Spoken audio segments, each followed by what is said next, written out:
Assalamualaikum warahmatullahi wabarakatuh.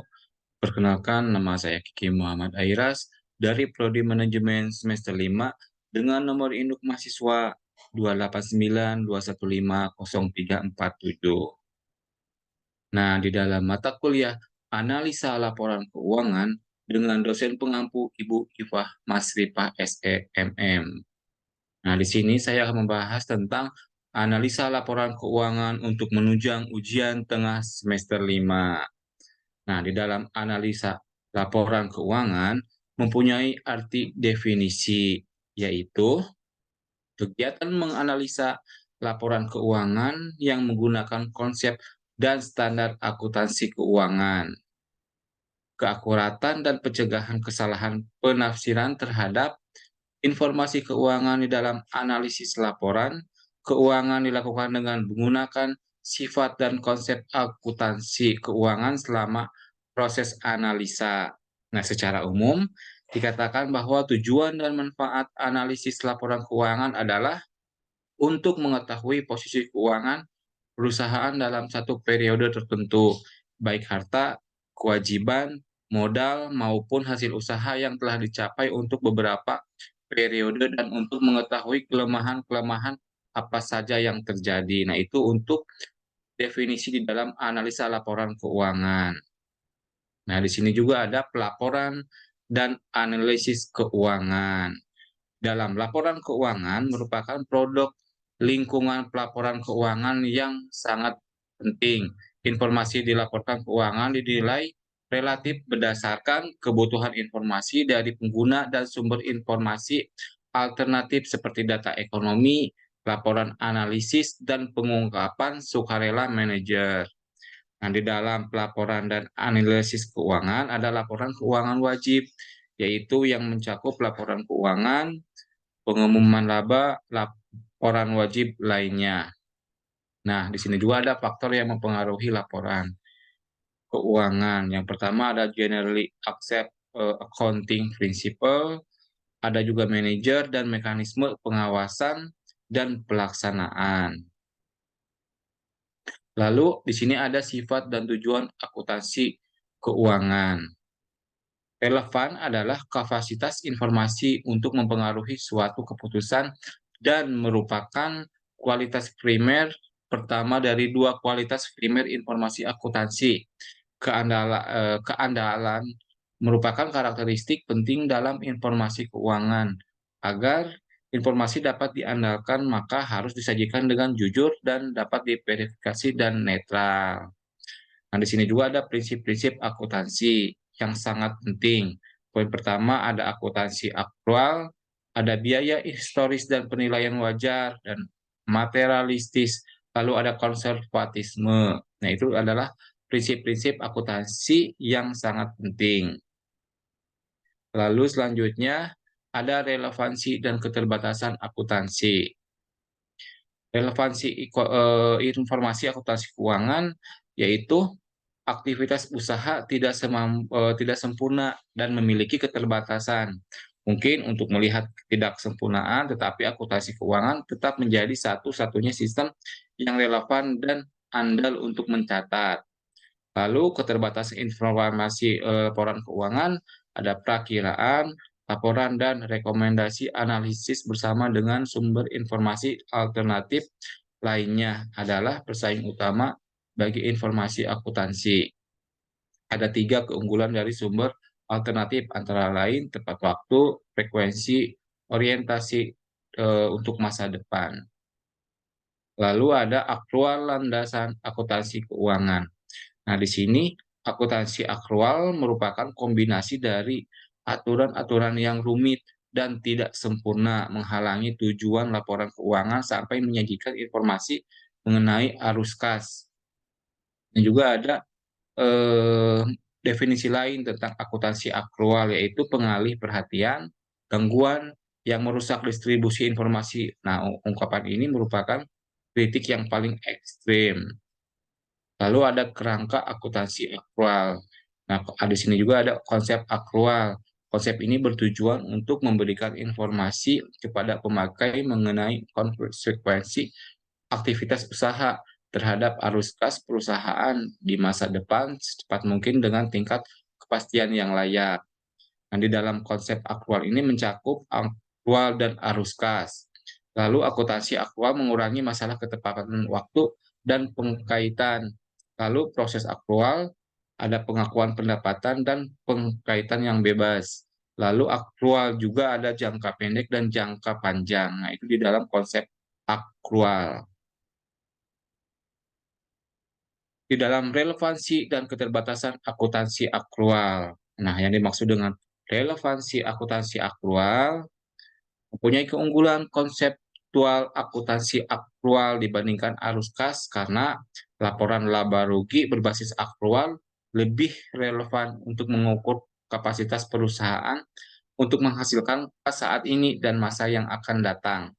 Satu, relevansi aktual jangka pendek yaitu diperbaikinya relevansi akuntansi dengan cara mencatat pendapatan dan beban saat terjadinya. Lalu yang kedua, relevansi aktual jangka panjang yaitu penggunaan aktual jangka panjang bahwa arus kas bebas dihitung dengan mengurangkan investasi jangka panjang dari arus kas operasi. Nah, keunggulan aktual dalam menyajikan informasi yang relevan atas kinerja dan kondisi keuangan suatu perusahaan dan memprediksi arus kas masa depan. Nah, dijelaskan dengan kinerja keuangan, kondisi keuangan, dan prediksi arus kas masa depan. Lalu yang selanjutnya ada mitos aktual arus kas. Nah, mitos ini karena nilai perusahaan bergantung pada arus kas masa depan, hanya arus kas ini yang relevan untuk penilaian meskipun nilai perusahaan hanya bergantung dari arus kas masa depan. Tidak ada alasan untuk mengaitkan arus kas ini dengan arus kas masa depan. Lalu mitos selanjutnya, semua arus kas memiliki nilai yang relevan. Semua penyesuaian akuntansi aktual tidak relevan dalam hal nilai. Lalu arus kas tidak dapat dimanipulasi dan semua laba dimanipulasi. Dan mitos yang terakhir, tidak mungkin untuk terus-menerus meningkatkan laba untuk jangka waktu yang panjang. Lalu ada fakta aktual dan arus kas. Faktanya, akuntansi atau laba aktual lebih relevan dibandingkan arus kas. Arus kas lebih andal dibandingkan dengan aktual. Lalu fakta selanjutnya, angka akuntansi aktual dapat menyebabkan distorsi akuntansi. Dan fakta yang terakhir, nilai perusahaan dapat ditentukan dengan angka akuntansi aktual. Di sini juga ada konsep laba. Laba merupakan ringkasan hasil bersih aktivitas operasi usaha dalam periode tertentu yang dinyatakan dalam istilah keuangan. Nah, di dalam konsep laba ekonomi yang mencakup laba ekonomi biasanya ditentukan dengan cara arus kas ditambah dengan nilai seorang dari prediksi arus kas masa depan, khususnya dipresentasikan dengan perubahan nilai pasar aset neto bisnis. Laba ekonomi mengukur perubahan nilai pemegang saham. Dan yang kedua, laba permanen. Disebut juga dengan laba berkelanjutan atau laba yang berulang merupakan rata-rata stabil yang ditafsir dapat diperoleh perusahaan sepanjang umurnya dengan kondisi usaha masa yang sekarang. Dan yang ketiga, laba operasi. Merujuk pada laba yang timbul dari kegiatan operasi perusahaan. Konteks keuangan sering menganggap pengukuran laba ini sebagai laba usaha bersih setelah pajak. Di sini juga ada konsep laba akuntansi. Nah, laba akuntansi atau laba dilaporkan ditentukan berdasarkan konsep akuntansi aktual. Meskipun laba akuntansi sangat merefleksikan aset laba ekonomi maupun laba permanen, namun laba ini bukan merupakan pengukuran laba secara langsung. Lalu ada pengakuan pendapatan dan pengaitan. Pengakuan pendapatan adalah titik awal pengukuran laba. Dua kondisi wajib untuk dapat diakui adalah bahwa pendapatan telah dapat direalisasikan dan telah dihasilkan. Lalu ada laba akuntansi dan laba ekonomi. Laba akuntansi tidak dimaksudkan untuk mengukur laba ekonomis atau permanen, melainkan didasarkan pada perangkat peraturan yang telah berulang selama beberapa periode untuk memfasilitasi beberapa tujuan, bahkan tujuan yang saling bertentangan. Sekalipun beberapa penyebab perbedaan laba akuntansi dan laba ekonomi adalah sebagai berikut. Contohnya, konsep laba alternatif, biaya historis, basis transaksi, konservatisme, dan manajemen laba. Ini juga ada komponen permanen sementara dan tidak relevan dengan nilai. Laba akuntansi terdiri dari 3 komponen. Yang pertama, laba permanen, komponen sementara, dan komponen yang tidak relevan dengan nilai. Lalu ada penyesuaian laba permanen. Misalnya, seorang analisis bisa mengeluarkan keuntungan dari hasil penjualan segmen bisnis utama. Nah, ketika menentukan komponen-komponen dari laba. Lalu ada penyesuaian laba ekonomi. Salah satu cara mendapatkan laba ekonomi adalah dengan menghitung perubahan kekayaan pemegang saham yang berasal dari sumber bukan dari pemilik. Lalu ada penyesuaian laba operasi. Laba operasi termasuk dalam semua komponen pendapatan dan beban yang relevan dengan usaha operasi perusahaan tanpa menghiraukan apakah komponen tersebut berulang atau tak berulang. Di sini juga ada eh, akuntansi nilai wajar. Nah, di sini ada perbandingan model biaya historis dan penilaian wajar. Yang pertama, penilaian transaksi versus penilaian yang sekarang. Lalu ada biaya historis versus harga pasar, dan ada pendekatan laba alternatif. Nah, pertimbangan dalam mengukur nilai wajar, mendefinisikan nilai wajar ada 5 aspek. Yang pertama, tanggal pengukuran. Lalu ada transaksi hipotesis, ada transaksi berurutan, ada pengukuran dengan pasar, dan harga keluaran. Nah, itu adalah 5 aspek di dalam mengukur nilai wajar. Lalu selanjutnya ada kelebihan dan kekurangan akuntansi penilaian wajar. Nah, saya akan membacakan tentang kelebihannya.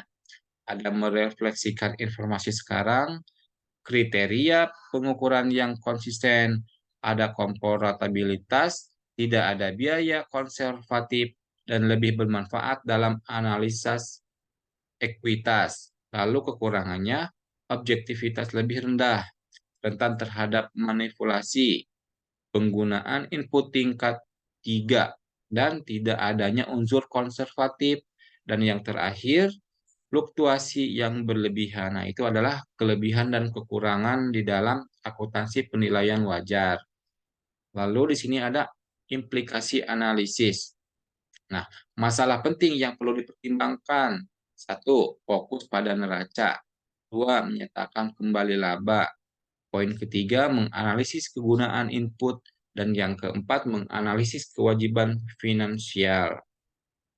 Nah, status terkini penerapan nilai wajar, akuntansi penilaian wajar diadopsi untuk seluruh aset dan kewajiban dalam laporan keuangan. Nah, di dalam pengantar analisis akuntansi merupakan proses evakuasi sejauh mana angka akuntansi perusahaan mencerminkan realitas ekonomi. Analisis akuntansi mencakup evaluasi risiko akuntansi perusahaan dan kualitas laba, mengestimasi kekuatan laba, dan membuat penyesuaian yang diperlukan agar laporan keuangan lebih baik mencerminkan realitas ekonomi dan dapat membantu analisis keuangan. Lalu ada histori akuntansi.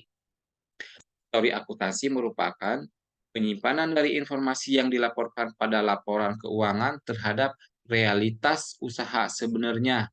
Berikut adalah alasan mengapa distori bisa terjadi. Poin pertama, standar akuntansi. Dua, kesalahan estimasi. Dan yang ketiga, keseimbangan andal dan relevan. Dan yang terakhir, manajemen laba. Lalu ada manajemen laba. Nah, manajemen laba dapat diartikan sebagai intervensi manajemen dengan sengaja dalam proses penentuan laba, biasanya untuk memenuhi kebutuhan pribadi. Dalam manajemen laba mencakup ada strategi manajemen laba, motivasi melakukan manajemen laba, dan mekanisme manajemen laba, lalu ada implikasi manajemen laba terhadap analisis laporan keuangan. Lalu yang terakhir evaluasi kualitas laba. Nah, di dalam analisis laporan keuangan mempunyai arti atau kesimpulan. Itu kesimpulannya kita harus mempelajari analisa laporan keuangan karena kegunaan analisis ini dapat menentukan jumlah keuntungan pada berbagai tingkat penjualan, lalu membagi satu angka dengan angka lainnya. Rasio keuangan digunakan untuk mengevaluasi kondisi keuangan dan kinerja perusahaan. Nah, itu berikut adalah kesimpulan dari analisa laporan keuangan. Cukup sekian dari pembahasan untuk ujian tengah semester 5 dari mata kuliah analisa laporan keuangan dari saya. Apabila ada kesalahan mohon dimaafkan. Wassalamualaikum warahmatullahi wabarakatuh.